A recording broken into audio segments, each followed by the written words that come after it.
Now, there's this term or phraseology called competency-based learning. And it's been tossed around from here to there versus what we have today of, I guess, compliance models where I take CPE or I take some sort of course because I have a requirement to do it. So I'll go to you, Jim, because this is Jim Hardenberg, who is on one of the task force that have been formed to, if you look at the future of learning. It's a NASBA task force, and we're very fortunate to have Jim on there, so he'll be at the forefront and, have all the right answers and answers to all the questions.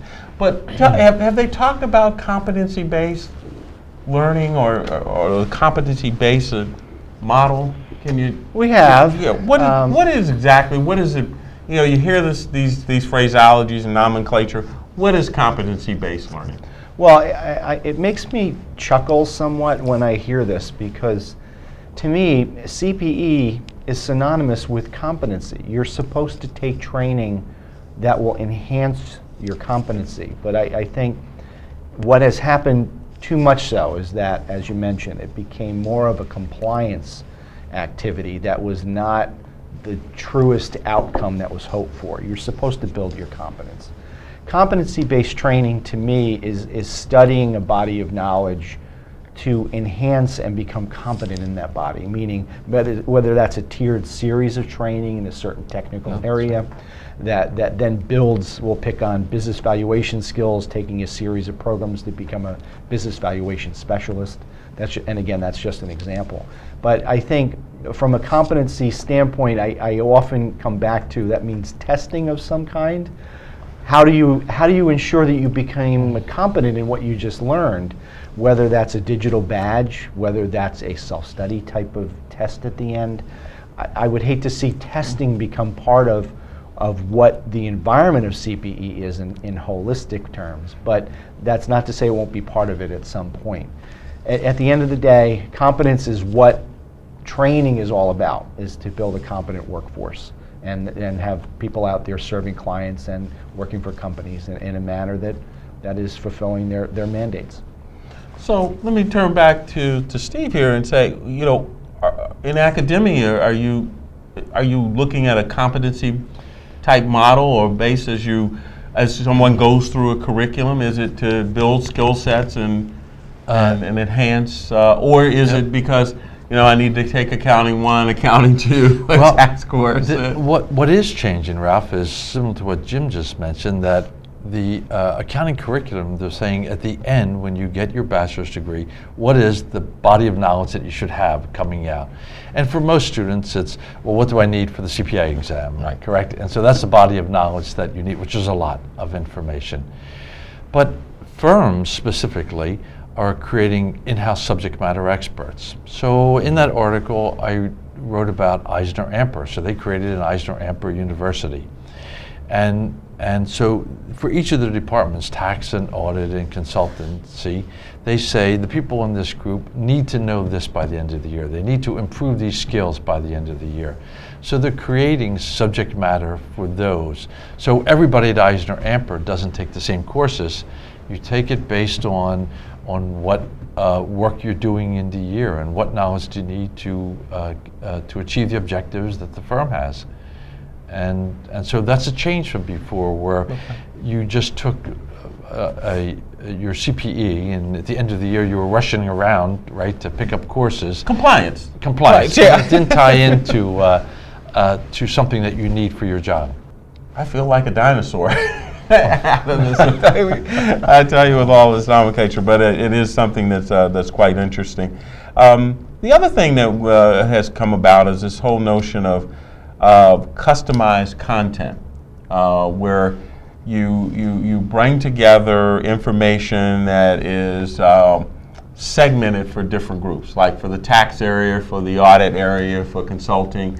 What are your thoughts on this, on customized content?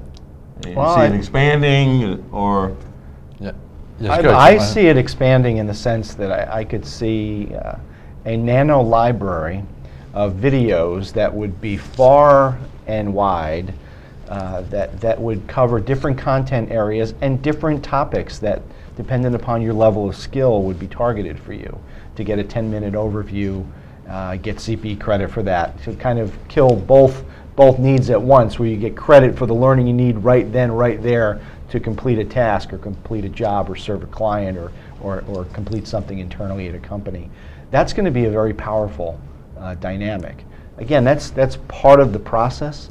I could see that being something that folks will use and then come together from time to time to talk about their body of knowledge and exactly what they're trying to accomplish within their skill set. I agree, and I also think it's going to be increasing going forward, not decreasing. Yes. Okay. Yes. So, with all of these changes, new delivery mechanisms, new approaches, new assessment type models, what's going to happen with the cost of CPE or education? From your standpoint, I've noticed some models where a university will offer the traditional, let's say, MBA, and then they'll offer an online MBA. But the online MBA is much cheaper than the traditional MBA. So is the online person getting less than the traditional person, or how does one kind of justify? I mean, where do you see costs? I mean, obviously, with new delivery mechanisms, we'll have to, employ new equipment, perhaps even a new center. Do you think it's going to have a dramatic increase on the cost of CPE to those individuals taking? And I keep saying CPE. Education from an academic standpoint, CPE from the profession standpoint. So let me first turn to you, Stephen, to see what you think in terms of the impact on cost of a college education. Because, I mean, I often look back at what I spent, and my daughter's at my same going to my alma mater, and what we're having to spend today, and I'm like, there's something wrong with this model. But Ralph, I enjoyed what Jim just said about this digital library in nanobytes.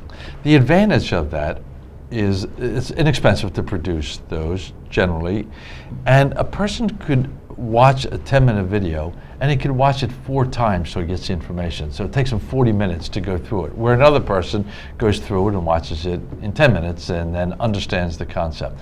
So it gives flexibility to the person that's taking it. Where in a classroom that you're there for 1 hour, if you don't get it in the 1 hour, then you have to go back and try to find out how you obtain that information you're trying to do.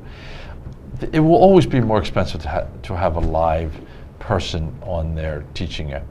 For some people, their method of learning, they have to have a live instructor in front of them, and they can't do it from watching a YouTube video. But I think the firms are going to look at the spending that they have, how much are they spending on this, and try to find the most efficient way to deliver information and content out to their employees and assess to make sure the employees understand that. And they're going to look for the cheapest way possible. And that's going to be all these new tools like your nanobyte library that they're going to have. Yeah. So what's it going to do in terms of our CPE model? The challenge I think I come back to is competence is not cheap. Being good at anything seldom takes the cheapest road. Compliance is free.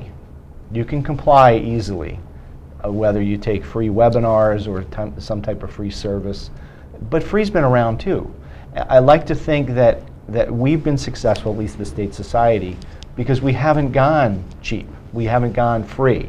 We have a cadre of offerings, to the inexpensive to the more expensive, but I could see the way that this will evolve is that the web-based training will have a price point and it'll have a value to it that'll be lower from this nanobyte library, maybe subscription type of model, right, to live training actually becoming more expensive because it will become more valuable.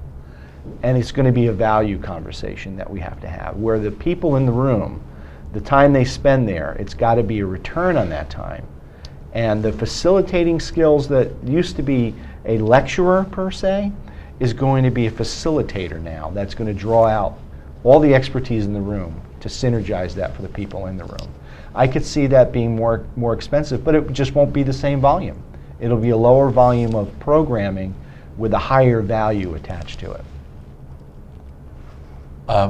And again, I agree with that we will be looking for value and not looking just for compliance to do it, but the firms, again, want their staff members to increase in knowledge over the course of the year and gain competency.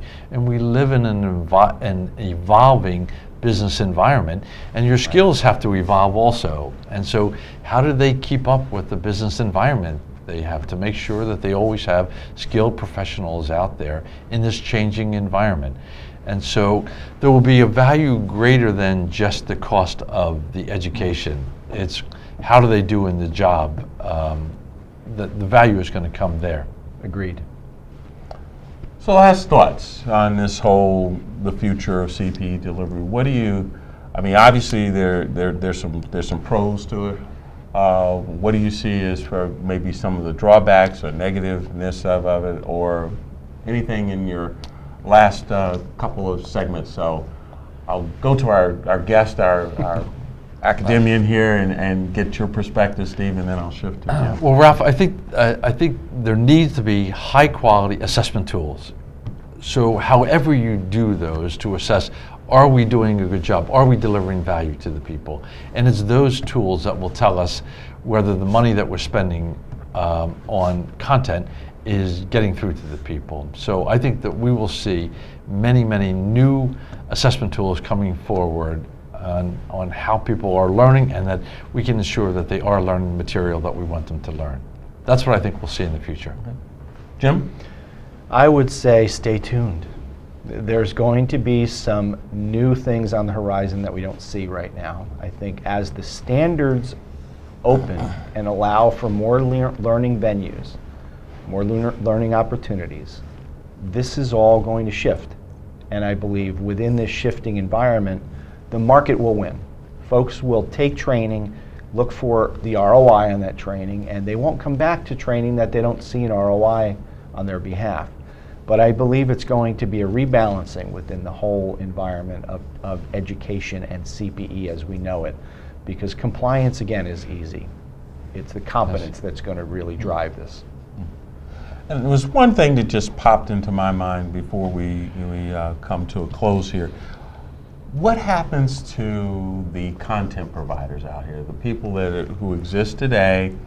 With all of the changes, do we see some consolidation perhaps taking place in content providers?